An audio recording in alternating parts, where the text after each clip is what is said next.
하나님 아버지와 우리 주 예수 그리스도로부터 오는 은혜와 평강이 오늘 이 예배 가운데 함께하는 여러분에게 가득하길 축복합니다. 오늘 나 왜 이렇게 정신이 없는 것 같지?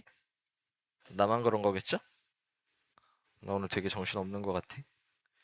6월이 되었고요. 장식이 또 하나 늘었습니다. 아, 고마워요. 우리 5월 달에 장식 늘리기 시작하면서 처음에 우리가 이 내림천을 걸었고요. 그 다음 주에는 지난주죠, 바로 지난주에 우리가 비전홀 입구에다 세례반을 두었습니다. 세례반을 통해서 우리가 삼위일체의 이름으로 세례를 받은 한 몸 공동체라는 걸 기억한다 하는 이야기를 했고요. 이제는 저 뒤쪽을 넘어서 앞쪽의 장식을 늘리기 시작했어요. 저 장식. 뭐가 보이죠? 카메라 밖으로 내가 나가야 더 잘 보이겠지? 뭐가 보이죠? 커다란 성경책이 하나 있어요. 저거 되게 비싸게 주고 샀어. 내 돈 내산이야, 저거. 왜 앞에 이렇게 성경을 깔았냐면 이 앞쪽에 있는 이제 이거 말고도 앞으로 장식이 더 늘어날 건데 이 장식들은 전부 다 그리스도를 상징합니다. 그리고 오늘 가장 먼저 깔아놓은 성경책은 당연하게도 말씀이신 그리스도를 상징하고요. 이 예배 가운데에 우리의 함께 이 모이는 공동체 가운데에 언제나 그리스도께서 우리를 향해 말씀하고 계신다 하는 신학적인 의미, 그리고 우리는 그 그리스도의 말씀에 따라서 삶을 살아가는 공동체다 하는 신앙의 고백이 담겨 있는 상징적 표현입니다. 그래서 성경을 제일 먼저 깔았어요. 어때요? 있어 보여요? 그런 반응이면 내가 되게 서운할 것 같아. 있어 보여요? 더 다음엔 더 이쁜 걸로 깔아볼게. 거기에 우리 지난주일하고 딱 비교해 보면 뭔가가 또 하나 바뀌었어요. 색깔이 바뀌었어요. 지난주일부터 해서 우리는 그 이름을 연중주간이라고 하는 시기로 접어들었습니다. 우리 그림 한번 볼까요? 저번에도 한번 봤던 그림인데 저 녹색으로 된 부분의 영어 표현을 보면 ordinary time이라고 되어 있어요. ordinary 하는 그 의미는 일상의, 뭐 보통의 이런 뜻을 가진 단어입니다. 그러니까 이 연중시기, 연중주간이라는 이 날들은 뭐 특별히 기념하거나 기억해야 되는 사건 없이 그냥 평범하게 흘러가는 나날들이라는 의미를 가지고 있어요. 그래서 이 연중 시기 동안에는 주일을 부를 때 그냥 연중 몇 주, 연중 몇 주 이렇게 부를 수도 있는데 가장 최근에 있었던 특별한 날을 기점으로 몇 주가 흘렀다라는 식으로 표현을 합니다. 그래서 여러분이 가지고 있는 주보 제일 앞면을 보면은 오늘 주일의 이름을 가리켜서 성삼후 둘째 주일이라고 써놨습니다. 지난 주일이 삼위일체 주일이었기 때문에 그 성삼이 하나님을 기억하는 날 이후 두 번째 주일이다 하는 의미예요. 그런 상황 속에서 색깔이 녹색이 되었죠. 녹색은 교회력의 의미 속에서 성장한다라는 의미를 가지고 있습니다. 우리가 녹색하면 가장 먼저 떠오르는 게 나무 풀을 먼저 떠올리잖아요. 그 나무가 자라나는 것처럼, 풀들이 자라나는 것처럼 그리스도인도 성장한다. 성숙한 그리스도인이 되어 가야 한다. 그렇게 성화의 과정을 밟아야 한다 하는 의미를 가지고 있는 게 이 녹색이에요. 그래서 이 녹색의 의미에 따라서 우리는 연중식 이 성사모 기간이 끝나는 그때까지 성숙한 그리스도인은 어떤 모습인가라는 커다란 타이틀 아래에 계속해서 말씀을 살펴보게 될 겁니다. 오늘 우리가 마주한 본문도 그걸 가지고서 성숙한 그리스도인은 어떤 모습으로 삶을 살아가야 하는가 그 이야기를 같이 찾아보면서 나아갈 텐데 오늘 우리가 마주한 이 마가복음의 본문은 안식일에 벌어진 두 가지의 사건을 이야기하고 있어요. 하나는 이제 제자들과 함께 길을 걸어가다가 제자들이 안식일에 미리삭을 잘라먹는 사건이 벌어지고 그거를 본 바리새파 사람들이 예수를 향해 시비 거는 장면이 하나 등장하고요. 그 같은 날에 회당에 들어가서 펼쳐진 사건 하나가 또 등장합니다. 이 두 가지의 사건은 안식일이라는 공통된 시점 속에서 펼쳐지는데 이게 오늘 살아가는 우리를 향해서 어떤 성숙한 그리스도인의 모습을 보여주는지 그걸 찾아서 한번 가보려고 해요. 그 이야기를 해야 되니까 먼저 안식일에 대해서 한번 생각을 해보자고요. 앞에서 이야기했던 것처럼 오늘 사건이 안식일이라는 하나의 커다란 배경을 두고서 펼쳐집니다.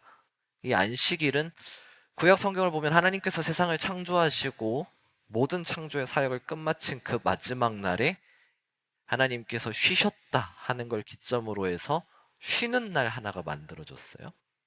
그러니까 우리는 지금 주 5일제를 하고 있지만 구약시대 당시는 주 6일제의 삶을 살게 되었다는 거죠. 그러면서 율법 속에서 토라 속에서 십계명을 보면은 안식일을 지켜라라고 계명을 이야기하는데 왜 안식일을 지켜야 되느냐, 왜 쉼을 가져야 되느냐라고 이야기할 때 출애굽기에 나타나는 십계명에서는 그 이유를 가리켜서 하나님께서 쉬셨기 때문이다라고 제시를 하고요. 신명기 5장에서도 보면은 십계명이 한 번 더 등장하는데 신명기 5장에서는 왜 안식일을 지켜야 되느냐라고 이유를 제시하는 게 너희가 이집트에서부터 탈출했기 때문이다 라고 이야기를 합니다. 너희 나그네와 같은 삶을 살았으니까 나그네 삶이 얼마나 고단한지 알지? 그러니까 쉼이 필요해 라는 의미예요.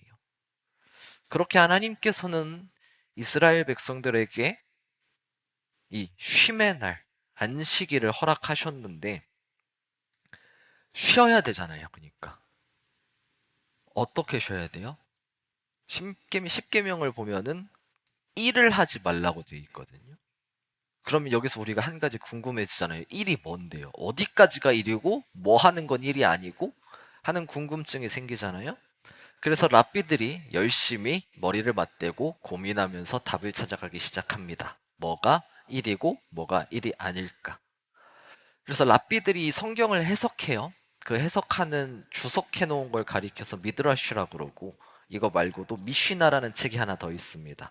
6권짜리 책인데 여러분 탈무드라고 들어봤어요?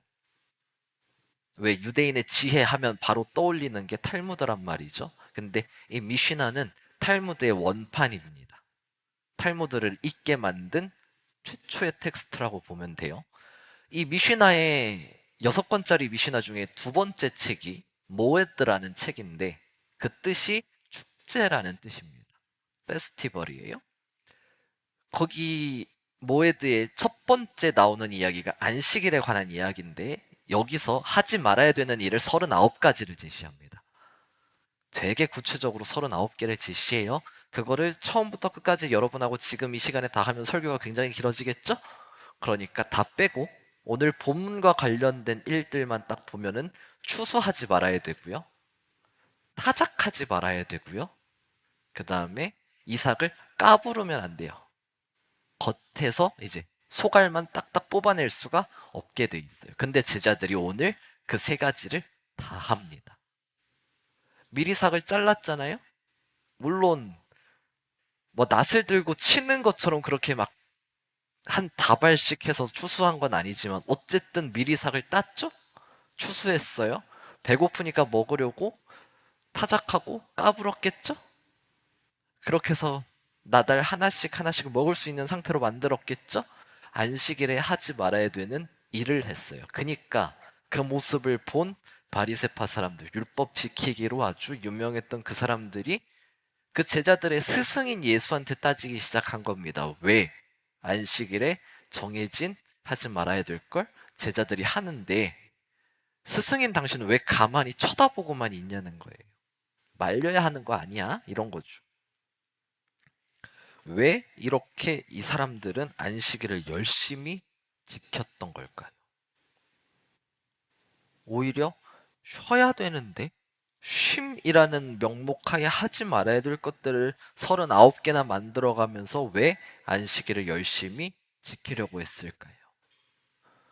물론 하나님의 명령이니까 십계명에서 안식일을 거룩히 지키라고 했으니까라는 이유도 있겠지만 이사야에 보면은 이런 말씀이 있습니다. 이사야 58장 13절에서 14절을 보면 유다야 내가 안식일에 발길을 삼가 여행하지 않으며 나의 거룩한 날에 너의 쾌락을 일삼지 않으며 안식일을 즐거운 날이라고 부르며 주의 거룩한 날을 존귀한 날이라고 한다면, 그리고 이 날을 귀하게 여겨서 내 멋대로 하지 않으며 너 자신의 쾌락을 찾지 않으며 함부로 말하지 않으면, 그때 너는 주 안에서 즐거움을 얻을 것이다. 내가 너를 땅에서 영화롭게 하고 너의 조상 야곱의 유산을 먹고 살도록 하겠다. 이것은 주님께서 친히 하신 말씀이다. 이사가 이렇게 이야기합니다. 그러니까 13절에서 if절이 나와요. 만약에 너희가 안식일을 잘 지키면 이라고 얘기를 하고, 14절에서 그 결과로 무엇을 얻는지가 나오죠. 이 14절의 내용을 한마디로 정리하면 그거예요. 너희 잘 살 거야. 복 받고 살 거야 하는 거예요. 안식일을 잘 지키면 복 받고 살 수 있어라고 이사야가 이야기를 했단 말이죠. 그러니까 이 사람들이 열심히 지킨 거예요. 왜? 복 받고 싶으니까, 잘 살고 싶으니까, 현실 속에서 떵떵거리며 살고 싶으니까. 더 나아가서는 그걸 떠나서 내가 떵떵거리며 살지는 못하더라도 그냥 사람답게 살고 싶으니까 그렇게 안식일을 열심히 지키기 시작했단 말이에요. 근데 시간이 흐르면 흐를수록 잘 지키고 싶다는 그 생각이 안식일이 가지고 있는 본질적인 의미는 모두 다 날려버린 채 형식만 유지하게 만들어버립니다. 형식만 남아있고요. 규정만 남아있고요. 안식일을 왜 지켜야 했는지, 하나님께서 안식일을 왜 지키라고 했는지, 그거에 대한 이야기는 모두 사라진 채 안식일을 지켜서 하지 말아야 되는 일, 딱 이것만 남아있는 거예요. 오늘 본문 속에서 예수님은 그러한 모습을 지적합니다. 왜 그러한 모습을 보고서, 그러한 모습을 가지고 니들이 삶을 살아가면서 어디서 나한테 태클 걸어 이런 거예요. 오늘 본문 한번 다시 볼까요? 이 마가복음 2장 25절부터 28절까지 쭉 보자고요. 보면은 다윗과 그 일행이 먹을 것이 없어서 굶주릴 때에 다윗이 어떻게 하였는지를 너희는 읽지 못하였느냐? 아비아달 대제사장 때에 다윗이 하나님의 집에 들어가서 제사장들밖에는 먹어서는 안 되는 제단빵을 먹고 그 일행에게도 주지 않았느냐? 그리고 예수님 또 한 번 이야기해요. 안식일이 사람을 위해서 생긴 것이지 사람이 안식일을 위해서 생긴 것이 아니다. 그러므로 인자는 또 안식일의 주인이다. 이 예수의 말들만 쭉 다시 보면은 예수는 잃어버렸던 안식일의 의미를 사람들에게 다시금 이야기합니다. 하나님께서 왜 쉬셨을까? 왜 하나님은 신명기에서 십계명을 이야기하면서 이집트에서 탈출했던 그 사건을 가지고 와서 안식일을 지키라고 이야기하셨을까? 그 이유를 뭐라고 이야기하냐면, 사람을 위해서 안식일이 존재하는 거지 안식일을 위해서 사람이 존재하는 게 아니다라고 예수가 이렇게 이야기해요. 그러면 사람이 안식일의 목적이 되는 거잖아요. 안식일은 사람을 사람답게 살게 하기 위해서, 사람이 힘든 한 주간의 삶을 살아오다가 그 한 주간의 삶을 마무리하고 또 다른 새로운 한 주를 시작하게 만드는 그 원동력을 얻어나가는 그러한 날로서 안식일을 하나님께서 주셨는데, 그건 다 어디 가고 왜 이상한 짓거리만 하고 있어? 하고 바리새파 사람들을 까는 거예요. 여기서 이야기가 끝나면 딱 좋겠어요. 근데 여기서 한 가지의 사건이 덧붙여지죠. 회당에서 같은 날 펼쳐진 사건입니다. 회당에서 오늘 우리처럼 안식일에 이렇게 예배드리기 위해서 유대인들이 쫙 모여 있어요. 근데 그 안에 손이 오그라든, 손을 장애를 가지고 있는 사람 하나가 같이 있었던 것 같아요. 근데 사람들이 그 손이 오그라든 사람을 보는 게 아니라 예수에게만 집중하고 있습니다. 왜? 이 사람을 고칠까 하고 보고 있었던 거죠. 왜? 안식일에는 뭐 하면 안 돼요? 일하면 안 돼요. 근데 고치는 거는 뭐가 돼요? 일이 돼요. 물론 당시 미시나 규정 속에서 고치는 게 무조건 일이다라는 100%딱 규정은 없어요. 근데 미시나에 어떤 규정은 있냐면, 사람의 목숨이 위태로울 때에는 안식일에 일하지 말라는 규정을 어겨도 된다라고는 돼 있거든요. 근데 이 손이 오그라든 장애를 가지고 있는 사람이 손이 펴진다고 해서 그 사람의 목숨이 위태로운 상황일까요? 당장 펴져야 될 필요성은 없잖아요. 그러니까 이 회당 안에 있던 사람들은 예수가 이걸 고친다? 그럼 이거 일이야 하고서 회당 안에 있겠다. 바로 고발 때릴 생각을 하고 있었던 거죠. 예수님이 그들의 마음을 모르셨을까요? 당연히 간파한 채로 당당하게 고쳐버립니다. 그러면서 예수님이 이렇게 이야기하죠. 3장 4절을 보니까 안식일에 선한 일을 하는 게 옳으냐, 악한 일을 하는 게 옳으냐, 또 목숨을 구하는 게 옳으냐, 아니면 죽이는 게 옳으냐. 양자택일을 딱 던져줘요. 이 질문에 있어서 답은 정해져 있잖아요. 안식일에 선한 일을 하는 게 옳은 거고, 목숨을 구하는 게 옳죠. 왜? 악한 일 하는 것보다, 남을 죽이는 것보단 그게 낫잖아요. 그러니까 안식일에 일을 한다는 거기에 포커스를 맞추는 게 아니야라는 걸 뒤에서 이렇게 이야기하고 있는 거예요. 안식일에 일해도 돼. 선한 일이면. 그게 사람의 목숨을 살리는 거라면.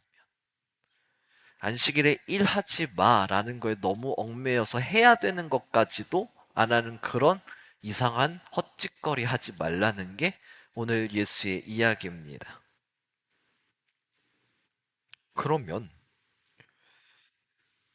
예수가 오늘 이 두 가지의 사건 속에서 이야기한 것들을 종합해 볼 때 안식일의 의미가 분명하게 새롭게 드러납니다.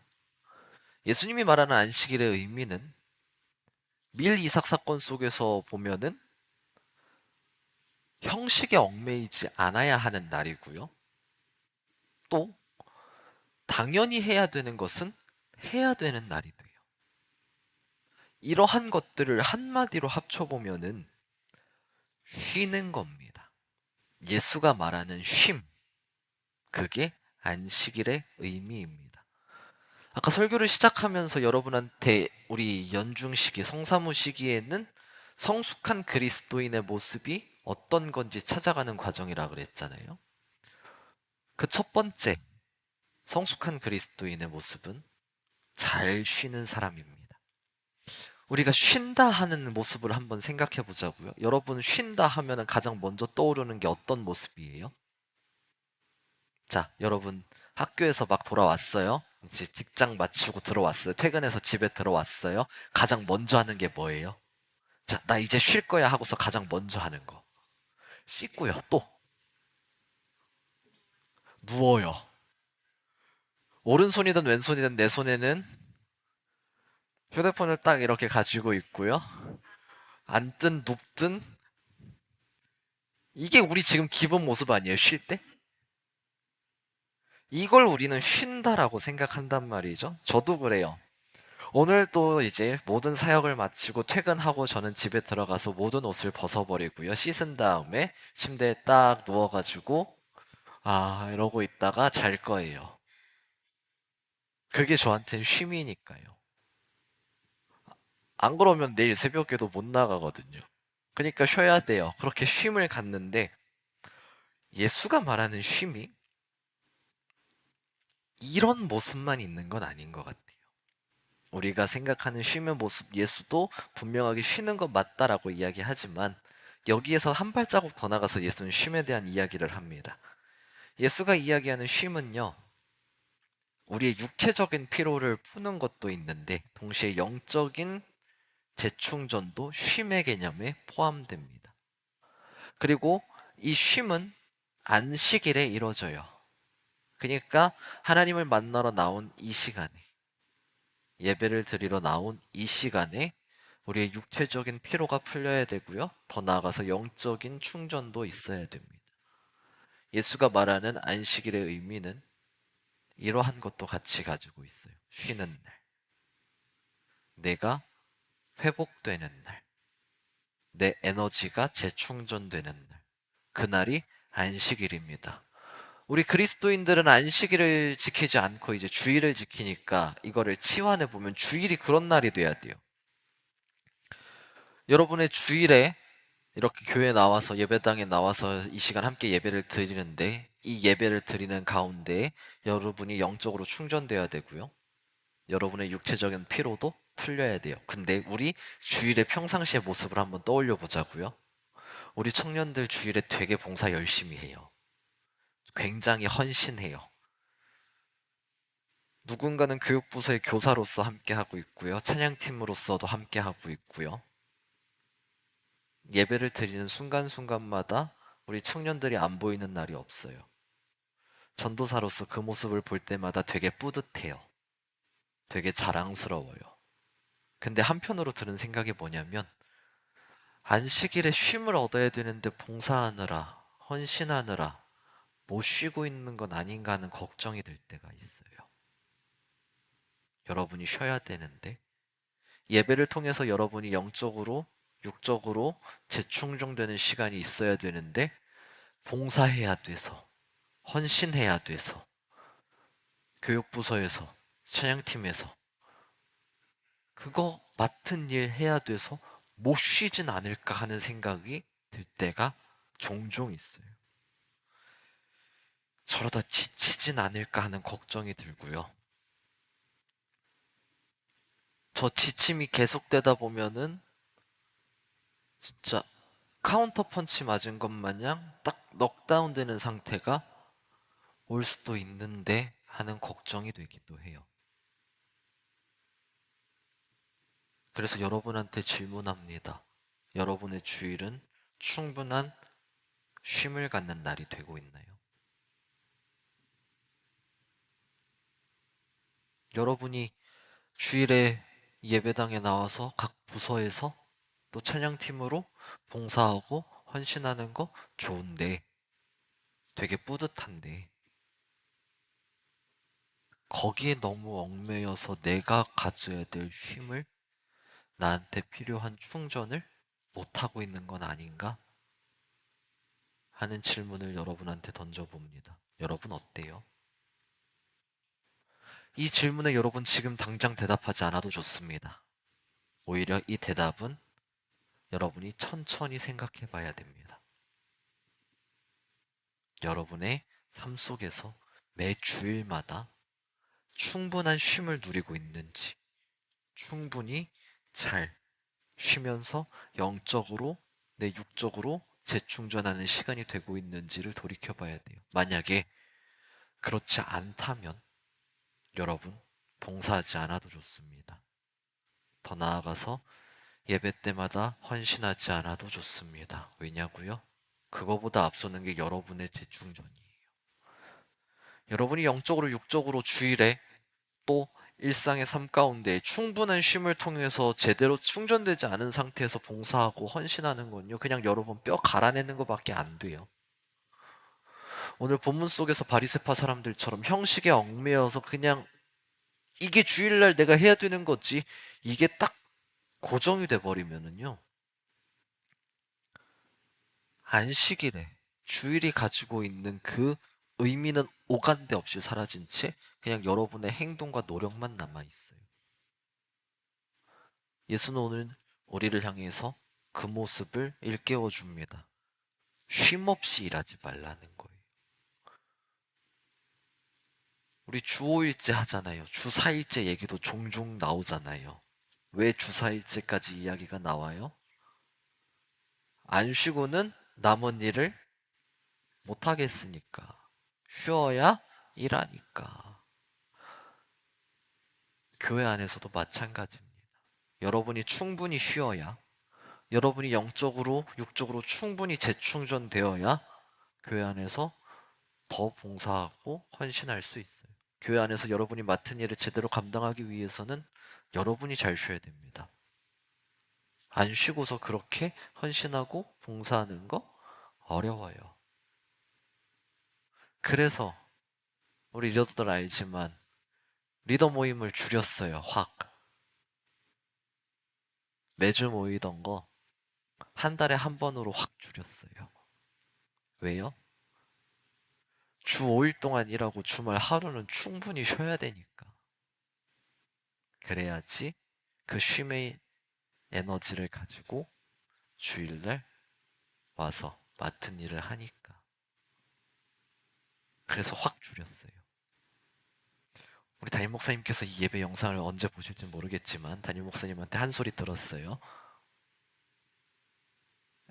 이렇게 모이다가 안 모이면 느슨해진다 한 소리 들었는데 그, 에, 했어요. 리더들 쉬게 해주고 싶었거든요. 근데 이 쉼의 모습이 주일까지도 이어져야 돼요. 예배를 통해서 충분한 쉼이, 예배 가운데 충분한 재충전이 여러분 가운데 필요하다는 겁니다. 그래서 나도 설교를 짧게 해야 되는데, 계속 길어져. 미안해요. 이제 잘 쉬는 게 성숙한 그리스도인입니다. 그냥 무작정 일만 하는 그리스도인은 어린 그리스도인이에요. 쉴 때는 확실하게 쉬는 그리스도인. 그러한 가운데에 오늘 예수님께서 말씀하셨던 것처럼 선을 행하는 것, 또 목숨을 구하는 것. 그렇게 우리가 그리스도인으로서 당연히 해야 되는 것들을 하는 삶의 모습. 그게 진정한 쉼의 모습이다라고 예수가 가르치고 있는 겁니다. 사랑하는 마하나임 청년 여러분, 우리의 삶이, 우리의 주일이 그러한 쉼의 모습으로 가득한 날이 되길 소망합니다. 여러분이 충분히 쉬어야 돼요. 그래야 저도 쉬어요. 여러분이 일만 하면 저도 일만 해야 돼요. 여러분이 일을 많이 하는 거에 익숙해져 있어서 쉬는 게 익숙하지 않다면 날 봐서라도 쉬어줘야 돼요. 여러분이 안 쉬면 내가 못 쉬어요. 그 생각하고 쉬어줘도 괜찮아요. 그렇게 쉼의 모습으로 나아갑시다. 충분히 쉬면서 충분히 재충전하고 또 그 재충전한 걸 가지고서 주님이 우리한테 맡겨주신 그 하나님 나라를 향해서 달려가고 그러다 지치면 또 쉬고 또 달려가고 무작정 그냥 막 달려가는 게 아니에요. 쉴 땐 쉬고 할 땐 하고 그러한 우리의 삶의 모습으로 나아갈 때에 모든 지각 위에 뛰어난 하나님의 평강이 그리스도 예수 안에서 여러분의 마음과 생각을 지키실 겁니다.